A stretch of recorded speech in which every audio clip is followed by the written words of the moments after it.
So, I popped into High House Insurance to see if they could quote for my house insurance rather than using the internet. High House got a great deal. So to celebrate, I bought a posh hairdo. It made me look beautiful, gorgeous enough to become a highly paid model. I then won Celebrity Big Brother. I had an affair with an MP.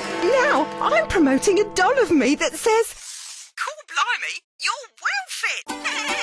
Happy things happen when you talk face-to-face with High House Insurance. See if we can beat your home insurance quote from the internet.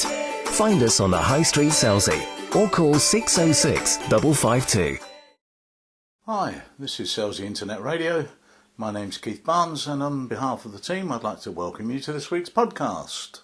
In the programme this week, Tallulah will update us on what's going on in and around the village. Hugh goes down to the beach to discover what's happening in the raft race, and afterwards talks to Clive Cockayne about the success of Lifeboat Week. Lynn has sea bass on the menu. No doubt Hugh will also be around there. And Giles finds his way to Hugh's garden to give him a few tips on how to do that. And we finish with Pamela, Howard and Chris Butler talking about the end of a journey. But firstly, let's go over to Tallulah, who can tell us what's on. Hello and welcome to Selsey Internet Radio. I'm Tallulah Stevens and I'm going to be telling you what's on for the next week. On Monday the 11th of August there's a Pilates session in the Selsey Centre. Pilates is a great way to look after your muscles, become healthier, stronger, leaner and more supple. It's great for flexibility. This session is available to all ages and all levels of fitness. It's normally £4.50 but this is an introductory offer and it's free, so it's a really great opportunity to try it out. It's in the Selsey Centre, 10:45am to 11:45am. Another event that's happening on Monday the 11th of August to Tuesday the 12th of August is Rugby in the Community. This is organised by Chichester District Council. The courses are open to boys and girls aged 6 to 15 of all abilities. You go through different training drills, skills, games and tournaments, and they focus on player development, individual and unit skills, and more importantly having fun. The coaches are fully qualified and checked for child safety. This is taking place at the Academy and School Lane, 10:30am till 3pm. Another event taking place on Monday is the Dance and Tone class. This is a fun class with easy dance routines to your favourite songs and is suitable for all ages. It's normally £4, but again, as a one-off introductory offer, it's free, so it's a great opportunity to try something new. This is taking place in the Selsey Centre on Manor Road, 9:30 to 10:30am. An event that's running from Monday the 11th of August to Saturday the 23rd of August is Auntie Tina and Friends. Now, they invite you to their craft shop for beautiful handmade gifts for all the family. This is at Selsey Works on the High Street and is 10am to 4pm. An event taking place on Tuesday the 12th of August is Bouncy Castle Day. There are a range of bouncy castles and slides, courtesy of Bounce About, fun for toddlers and kids up to 12 years of age, and refreshments are available. This event's taking place 10am till 3pm at Selsey Centre and Manor Road. The admission's £2 and you can play all day. There's a free Wednesday workout, Wednesday the 13th of August, which is a gentle total body exercise to music class, and is a free introductory offer in Selsey Centre, Manor Road, 9:15 till 10:10am. On Wednesday, there's also Fitter Sitter workout. This is exercise to music in a chair for the not so fit, and is also a cup of tea when you're finished. This event is at Selsey Centre, Manor Road, 10:20am to 11:15am. After all that exercise, you deserve a drink. There's a wine tasting evening on Thursday the 14th of August, hosted by the Selsey Off Licence. Entry is only £2.50 per person and also gives you entry into the raffle where you can win a case of wine. Tickets are available in advance from the Selsey Off Licence in the High Street or on the door of the Town Hall. This is 7pm till 9pm on the 14th of August. There's also a Summer Youth Drop-In on the 14th of August at the Selsey Centre and Manor Road, 2:30pm till 5:30pm. Thursday the 14th of August and Friday the 15th of August is Football in the Community, again organised by Chichester District Council. They're open to boys and girls aged 6 to 15 of all abilities, and this is taking place on the Academy, School Lane, 10am till 3pm. On Friday the 15th of August and Saturday the 16th of August, there's the 12th Fantastic End of the Piers show, organised by the Musical Theatre and Singing Societies SACOS and Cloud9 Musical Theatre Group. There's going to be songs, sketches, music, comedy and some surprises. It's not to be missed. It's at the Academy, School Lane, 7:30pm till 10pm, and you can get your tickets from the box office, online or on the door. On Friday the 15th of August, there's also the Friends of Selsey Medical Centre coffee morning. There's a raffle, stalls and tombola, and this is taking place in the Town Hall, 10 a.m. till 12 noon. Friday the 15th of August also hosts a Beetle Drive from the Selsey WI. This is in the Selsey Centre Manor Road, 6:30 p.m. till 7 p.m. An event running from Friday the 15th of August to Sunday the 17th of August is the Phoenix Artists. This is an exhibition and sale of work, including paintings in a variety of media. You will also have the opportunity to see the artists at work. This is taking place at Medbury School, School Lane, 10 a.m. till 4 p.m. Friday and Saturday, and 10 a.m. till 3 p.m. on Sunday. There's also the Manhood Classic Car Enthusiast third summer show on Saturday the 16th of August.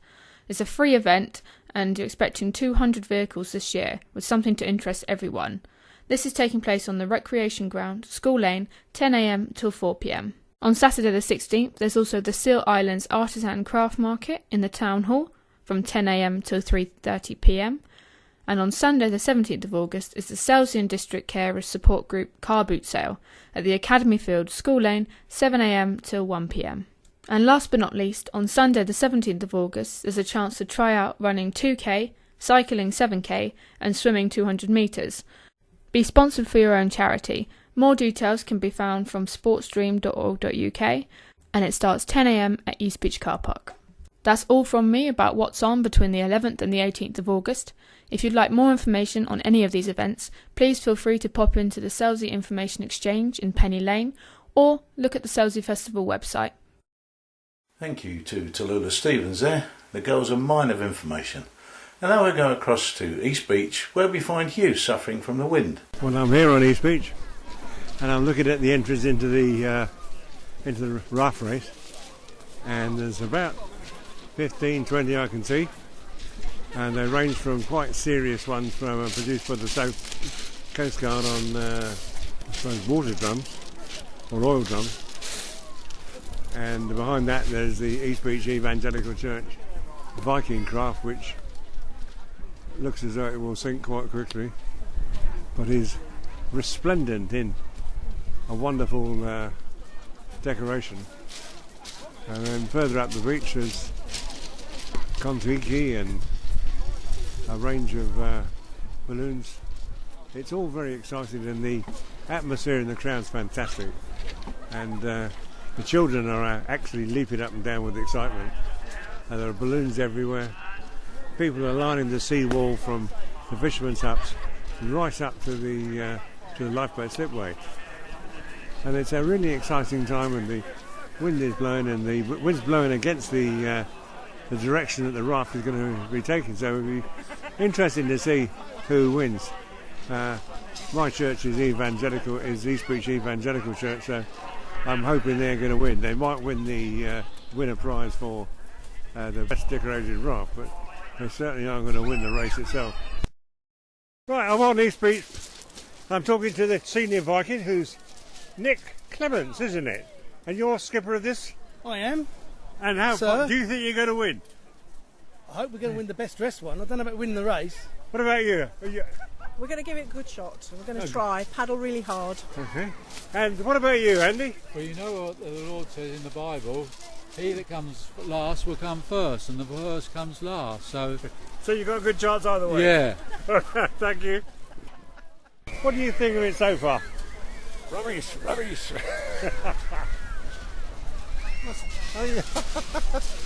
How many do you reckon are here? How many people? Yeah. Well, it's hard to say because I've only come one way, but there must be a few thousand, I would have thought. I would have thought so too. And they're all along the seawall, aren't they? Absolutely, yes. Absolutely. And it's a perfect day too, isn't it? Yeah. And it'll probably get a little busier as time goes on. I think some people tend to miss the raft race, come for the air display or come That's for the rescues, yeah. And then it's going to be a great afternoon. The weather's going to clear. And the sky's blue. Yeah. And there's just a little whisper of cloud. A little bit of breeze, which will and stop some very attractive girls on the seawall. Not that you and I are interested in that, of course. This is Hugh Graham for Selsey Internet Radio, and if you were down on the beach on Sunday, you would have recognised that it was a fantastic lifeboat day. and I'm here in Clive Cockayne's office, who, as you know, is a Long, to find out roughly how it went. And he has said he can give us some figures, but he'll give us a full report in about a week's time. In the meantime, he had some really good news this morning. Yeah, the best news that the station's received for a very long time, Hugh.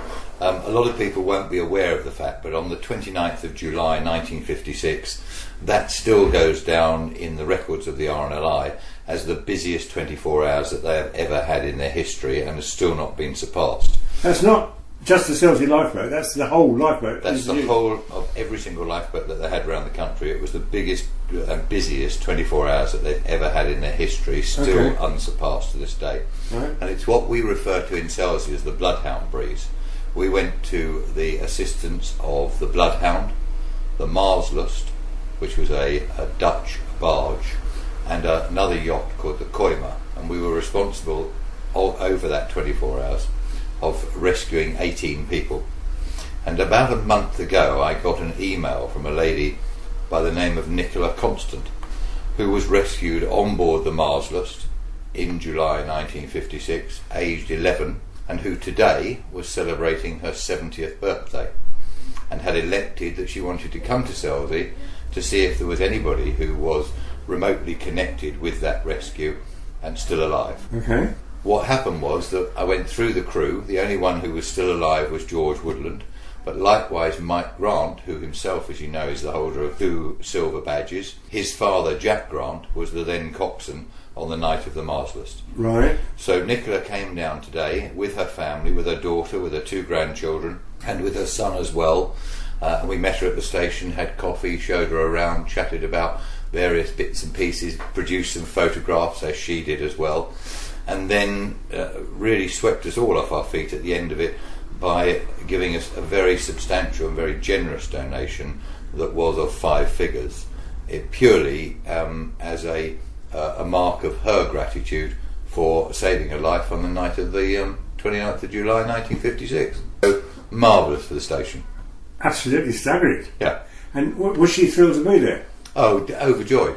What about the crew member? Was he pleased to? Yeah, it was George Woodland, who, as you know, is a long-standing member of the community and long-standing lifeboatman in Selsey. So it was great for her to meet George and to meet Mike as well. And Mike even had the cuttings from the newspaper at that time. Yeah. And he also had the old-fashioned telegram, as we remember it. And he had 2 telegrams pasted into his scrapbook that had been sent directly to his father, one from the skipper of the Marslust, and another one from Nicola Constant's father, who was also on the Marslust. How wonderful. Because she was Phillips in those days before she became Constant. How wonderful. Yeah, it was great. Mark you, it's not unusual for the Selsey lifeboat to receive quite sensible support. I can remember that I talked to you earlier this year about Muriel, the centenarian who gave you 5,000 quid, didn't you? Yes, exactly that. And then you said this morning there was another lady who popped in here with £1,000. Yeah, another lady quite closely associated, whose husband's been a crew member, whose son's been a crew member, who then completely out of the blue just presented me with a cheque for £1,000 saying, wouldn't it be fun to pop it into Lifeboat Week? How wonderful. Yeah, people's generosity is incredible. But then it's a very special institution, isn't it? Yeah, it is. It is, and we vehemently want to keep it the way that it is, and not get any government interference with it. And I think the great British public respect that. Well, as one long to another. What else can we talk about in the lifeboat? So, what did you think about the Lifeboat Week? Can you give us any facts and figures? Lifeboat Week's been really well supported. Monday night was Lifeboat Station open evening, started with a thunderstorm. Then a few more people came out, brought the children to meet the crew, and right in the middle of it, 7:30, 25 to 8, we get a launch to a 42-foot Dutch yacht, funnily enough, in trouble about 2 miles off of Selsey, so that rather spoilt the rest of that evening. On the Tuesday, I gather that the walking treasure hunt was extremely well supported. Again, I've got no figures for that. Wednesday night, you and I attended the quiz night at the Seal, so you will know how well attended that was. That was brilliant, wasn't it? Yeah, great evening with 31 teams. Again, incredibly well supported. Over £450 on the raffle alone. So final figures for that will be in about a week's time. Yeah. The Thursday night we had race night at the British Legion. That produced a net gain for us of about £1,450. Absolutely remarkable from a race night. Yeah. And then Friday, of course, the beach collection was very good with the fireworks. Yeah. Probably the best firework display we've had for the last 10 years. Yeah. It was really very spectacular. Car treasure hunt, well supported again on Saturday, as was the dog show, and the fun afternoon on the lifeboat green, courtesy of Shayla's Amusements. And then Sunday, well, we all know about Sunday. Sunday was extraordinary. Yeah, rammed solid again, as it always is. Who is the sort of Scottish chap who does the commentary? That's our chairman, Colvin Ray. Oh, right, okay, he's got a nice voice, hasn't he? He's, yeah. Anyway, can I come back in about a week's time and get the final figures? Yeah, of course you can. Yeah, it'd be nice to see you, and I'll have some proper figures for you. I am sure that the lady who made that extraordinarily generous donation is really thankful that she was there to be able to make it, because it might not have been, mightn't it? Oh, but it could very easily have not been. And the other nice thing about it was that only some little while before, she was not the youngest child on board. We had a child of 22 months who was on the Marsless, who was rescued, and who actually has also returned to Selsey to see us since. Yeah. But it was nice today because we managed from the journals of the RNLI to put together, with Dave Lambden's help at Selsey Press, a booklet which had all the reports of all the service calls. So it included the Selsey lifeboat to the Marsless. It had a picture of Jack Grant as coxswain, and it even had a picture of us putting the survivors ashore in Portsmouth Harbour. So she's gone home with that as a memento as well, which is, it's lovely for her. So it was really good. And for the rest of her family too. Yes, and as they said themselves, the daughter who said, without your help, I wouldn't be here, and neither would her grandchildren. They were 2 and 4. So it was a lovely occasion for us. Really good. And we'll probably put it towards the new boat and the new boathouse, and then send her an invitation to come to the opening. It should be nice, yeah. Okay, I'll talk to you next week, Clive. Okay, look forward to it. Now, what talking down on the beach will have given Hugh an appetite, so look out, Lynn, he's on his way. Are we still doing fish? We're going to do one more, which is the good old sea bass, because we've done bream and salmon. The fishermen tell me the sea bass are beautiful this year. Yes, I had a sea bass last week and it was absolutely delicious. It really was. Yeah. Yeah. This little recipe that I'm going to do today is slightly different from just baking it in the oven with your lemon and garlic, which is a lovely way to do sea bass. This one's called a baked Asian sea bass. Yeah. Right, it just gives it a little bit more of a kick. I said a couple of weeks ago, didn't I? This time of year we're so lucky to live where we live. Yeah. And we really should be using those fish shacks down on the beach. We really should be. You should be going there at least twice a week, picking up some nice fresh fish. Why do you think we don't have a fishmonger in the village high street? Oh, I don't think that anybody's done it yet, that's all. I'm pretty sure it'll come fairly soon. Or do you think that we just prefer buying the fish off the beach? Well, we're lucky enough to be able to do that, but I don't know that many people actually do. A lot of people just go to a supermarket, don't they? I don't think so. Not fresh fish. My I think they do. My wife buys the fish off the beach. And I'm not sure that the younger people actually go for fresh fish as much. They go from a fish shop, from the fish and chip shop. Good grief. All right, so go on then. How do you cook sea bass? We want one nice whole sea bass, scaled, gutted, and the gills removed. All right, you don't want those prickly gills in there. And as you said, the fishermen do that on the beach. They will do that for you, yeah. But they charge you for it? No, of course not. Okay. You can buy a fish scaler. Yeah. It's just a little gadget that you run along both sides of the fish, and this fish is scaled. Yeah. It's really easy to do. Gutted and gilled, so the gills are easy to remove. Yeah. And you can gut a fish quite easily with a sharp pair of scissors, yeah. Can't you? Just straight up the middle and get the guts out. Yeah. No need to be squeamish, it's just meat. Some sea salt, 5 spring onions, trimmed and finely sliced. 1 fresh red chilli, again, I love my chilli with my fish, finely sliced. You want a nice little piece of fresh ginger in this, all right, peeled and finely chopped. A large bunch of fresh coriander, chop it roughly and finely sliced, and a lime, nice bit of lime. Low salt soy sauce, gives it another little bit of a kick and another little extra taste going on. And if you can find some sesame oil, it's lovely. Okay, yes. So score the sea bass on both sides at 2 centimetre intervals, all right? Yeah. So you've got this nice little cut, cutting roughly about 1 centimetre deep. Then place it into the baking tray. Sprinkle the inside and both sides of the fish lightly with sea salt. You've got a lot of sea salt in this, haven't you? No, not too much, really. Yeah, go on then. You're just sprinkling it. You're not going... You're sprinkling it. Mix the spring onions, chilli, ginger, coriander stalks and most of the leaves together on a board.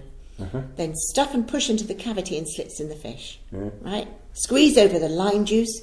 Added the squeezed lime halves to the tray. Yeah. Alright.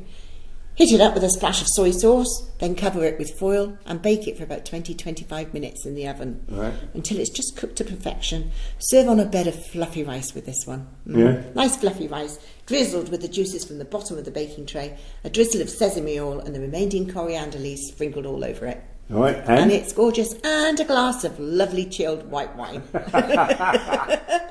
Or two. Or two. Is it one fish per person? Yes, of course. Oh, right, okay. Yeah.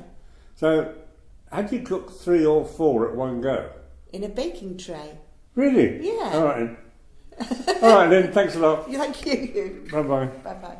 You know, there is so much wine drunk with these fish dishes, I could well become a fish eater.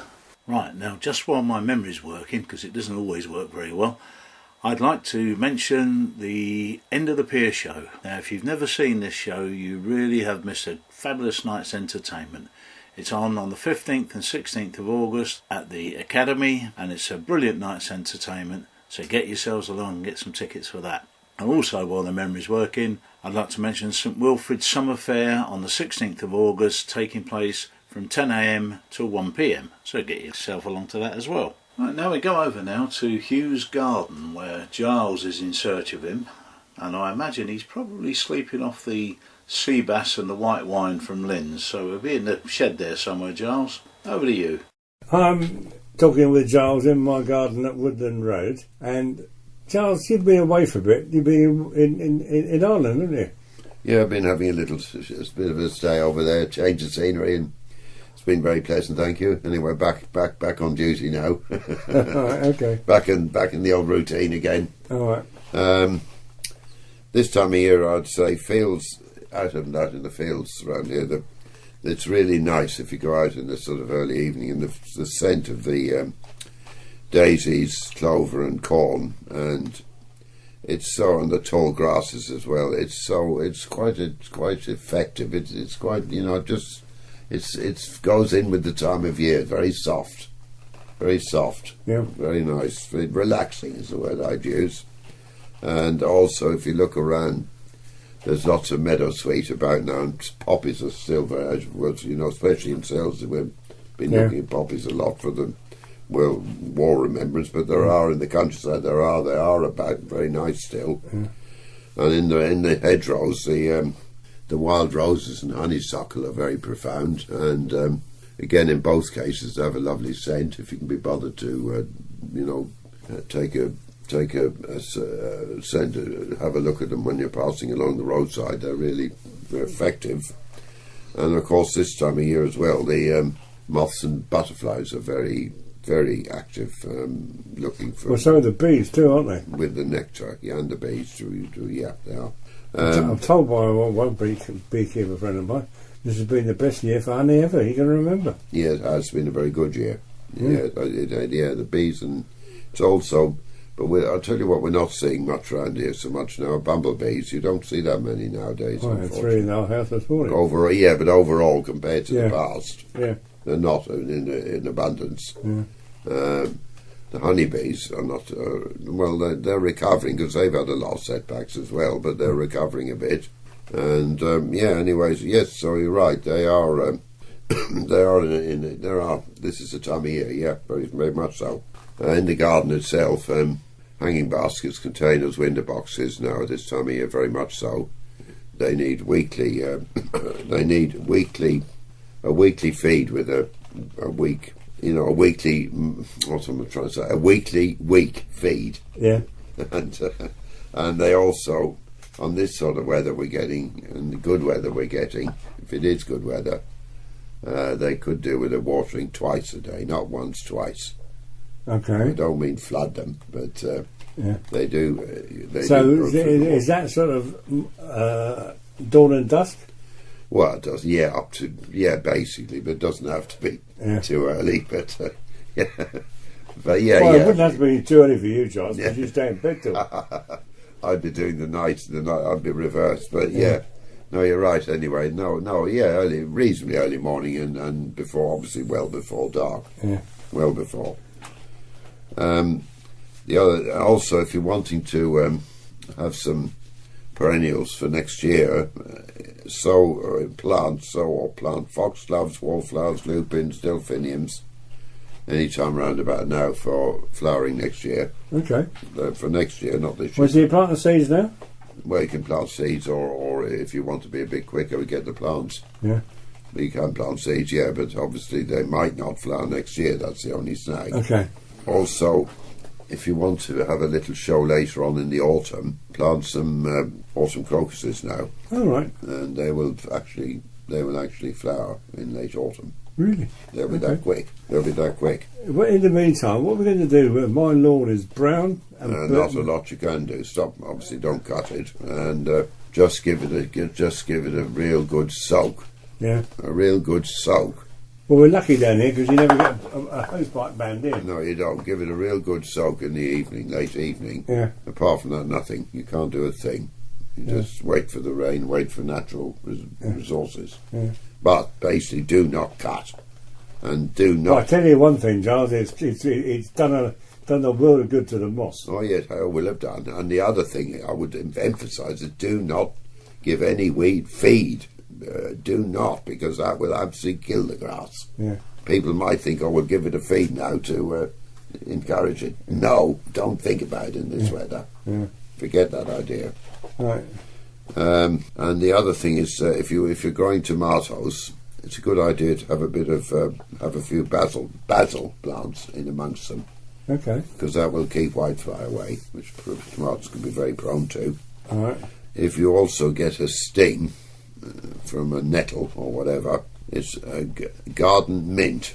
Rub on garden mint. It's far better than dock leaves. Really?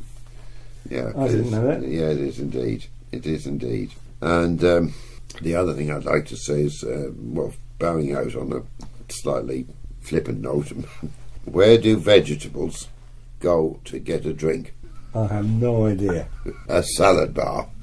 Oh dear. Goodbye, Giles. Yeah, goodbye. I thought you'd say that. Well, I'm glad that Giles made it clear it was garden mint you got to rub on your sting if you got one. You know, look a bit daft stood there with a extra strong for 10 minutes. Anyway, we're going to go now to the final item for this week, which is Pamela Howard and Chris Butler talking about the end of a journey. Selsey Internet Radio, Hugh Graham here, and we're talking about end of the journey. Yes, the end of the journey, yes. Okay, so tell us all about it then.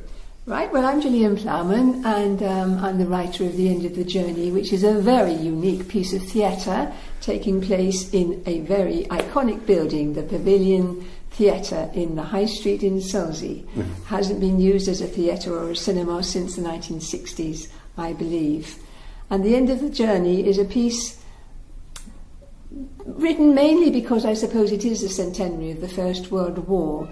And one of the men who went to war in 1914-18 was a man called R.C. Sheriff, who was an insurance salesman. After the war, in 1927, he wrote a play called Journey's End. He wrote it based on his own experience of the trenches, and it is said that he started it in Selsey because although he lived in Kingston-on-Thames, he had a holiday house in Selsey, and we do have photographs of him sitting on East Beach gazing out to sea and remembering his time in the trenches. And although his play Journey's End became very famous, became world famous, and he went on to become a very famous Hollywood scriptwriter, a production of Journey's End took place in 1933 in the Pavilion, in that lovely, lovely building, with Selsey residents taking the parts of the characters in the plays. So The End of the Journey, our piece, is a piece of writing based around that production in 1933. We have R.C. Sheriff himself greeting the people, and we have little vignettes as we walk through the Pavilion building of his memories of the war. We see the soldiers at war, we see the soldiers in the trenches writing home, we see the mothers, wives and sweethearts of those soldiers receiving letters, because of course women took over all the men's jobs during the First World War. And we also see an excerpt from that play, Journey's End, which is why we've called our play The End of the Journey. And it is a promenade performance, so the audience go in the front door and then they go all the way through and they see different little scenes, and then they eventually find the women dancing after the war, because they are now dancing alone, having no young men to dance with. And all of that is being choreographed by Chris Butler, who you're going to talk to in a minute. And then we go out of the door and are faced with a beautiful vintage Rolls Royce, Sheriff's own Rolls Royce, which he bought in the 1930s with the proceeds of all the money he made from becoming a Hollywood scriptwriter.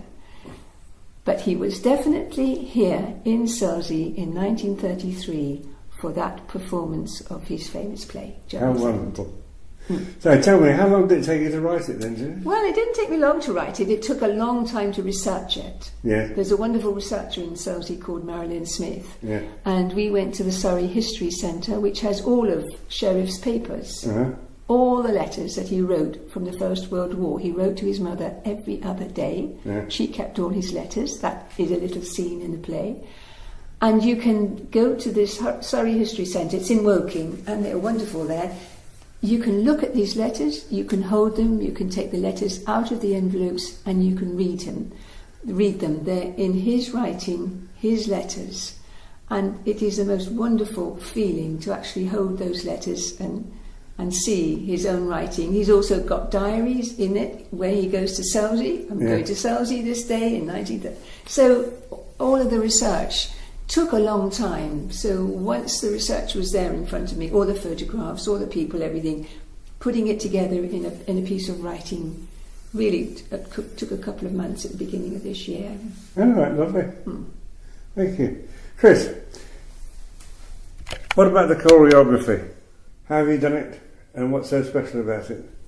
Well, I did some research as well, really, and I looked at a lot of the original 1920s, earlier in fact, 1915, 1919 and 1930s dances, to see what type of dances there would be around that time. And actually, YouTube is a fabulous resource for very old material. So I was able to see some of the influences on different styles of dance. And there are two sections to the dance. The first part of the dance is the women being alone. It's got a poignancy to it. It's played, there's a live pianist playing, and it has a very lilt-in, waltz-like quality about it.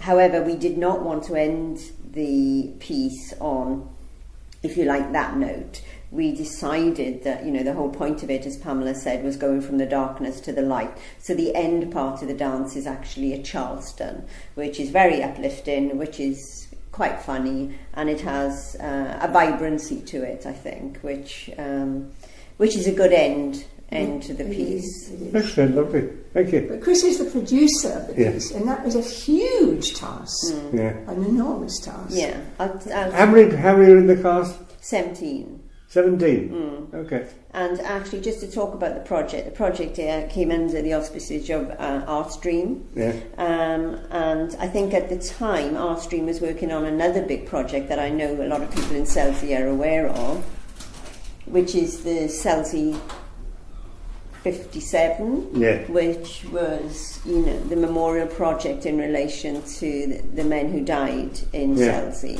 So we were working on that project and had got a big Heritage Lottery grant for that. Okay. And then I think the idea for this actually came from Pamela Howard, who went to visit the building and actually said, oh gosh, this is like being in the trenches. And then the next thing I knew is Pamela contacted me and said, do you think, there'd be a possibility of Artstream getting involved with this project? And I think from then we tried to get the money together, because, you can't do anything really unless you've got some backing and you've got some money behind it. So we were lucky enough to get funding from Arts Council England, from West Sussex, and then High House Insurance has been a fantastic sponsor as well, doing all the booking online for us and doing all the front of house and helping us, throughout with the project, really. Okay, thank you. So, tell me what the difficulties were, Pamela, with producing this. I'm not the producer. Chris is producer. Okay. I'm the director and the visual artist. Right. What were the difficulties? Going into a builder's yard that had been a food packing station that nobody had been in except the owner of the building for over 40 years. In fact, I think you said 60 years. 60s. Yes. Well, that's and not being able to walk more than, let's say, 2 feet into it, with a forklift truck, a cement mixer, a lorry, and everything you need for the building trade all over the place, plus several plastic Daleks, 5 life-size figures of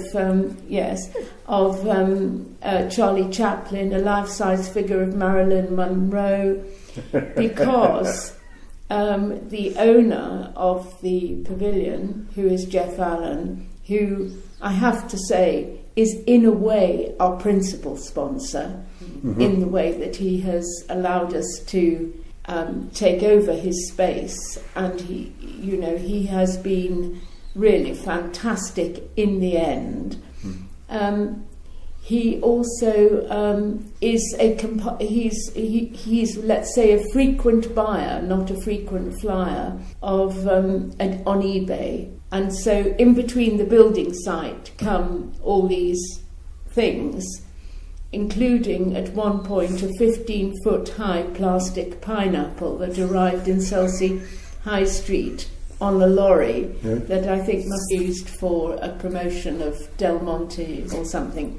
So these are the things, because it's very hard to see the space when you're looking at it through cement mixers, Daleks and pineapples. That's, if you ask me what the difficulty is. Well, that's where you have to extraordinary. It is being but I would say in my own work, space is my business. That's what I do. So I have to be able to see through what it is into what it could be. And I have done, I'm now being serious, I have done a lot of work currently actually, in, for example, a derelict pizza parlour in downtown Sao Paulo. Not many people have done that. An old and forgotten cinema on the edges of Belgrade. I say I have done a lot of work which is to do with urban regeneration. Putting the art, because I utterly believe that art is the great spokesman for almost everything. And if you can do something in downtown Belgrade and get 300 people to go to a place that they've never been and see something of first-class quality, you can do it in Selsey. And that's what we've done. Well, you proved it, haven't you? Yeah. So Chris was saying it's a sellout. So are you only going to do the one performance? Oh no. We're doing 16 performances in all, but we've already got a waiting list of another 50 people because of the nature of the space. There's 30 people can go through it at any given time. And we usually play in 2 shows an evening, one at 6:15 and one at 7:45. And the actors then just have half an hour off. So you have an audience walking through of only 30? Yes. Okay. And can you explain that why? Well, because it is limited space. You can't. It is not a theatre. No. It is not where you go in and sit down in lots and lots of rows and watch something happening. I don't know whether it's an insurance thing as well. Part of it is that, but the other thing is just the nature of the performance. Yes. You know, and it's to use this space to the best possible advantage. To do that, you have to take the audience to the different vignettes, to the different spaces. The audience becomes part of the whole thing, rather than sitting apart and watching it. They are in the middle of it, so it is limited. I think part of that is to be able to show what can be done with an unloved and forgotten space, and that doesn't necessarily mean putting it back to what it was many, many years ago. Maybe the use of it has changed when we look at the way we use spaces now. For instance, multi-purpose spaces. We might want to dance, we might want, I don't know, to play all sorts of things. So I think that the social perception is different now in 2014 to what it was in, 1930. But that doesn't mean to say the essence of it isn't still there. And I think everybody's response this morning, and my phone hasn't stopped ringing since about 7:30 this morning, is the excitement of realising that in Selsey, in the High Street, there is a space which at the moment doesn't belong to anybody except Jeff Allen, but has potential for something in the future. And I think that is a big, really, discovery.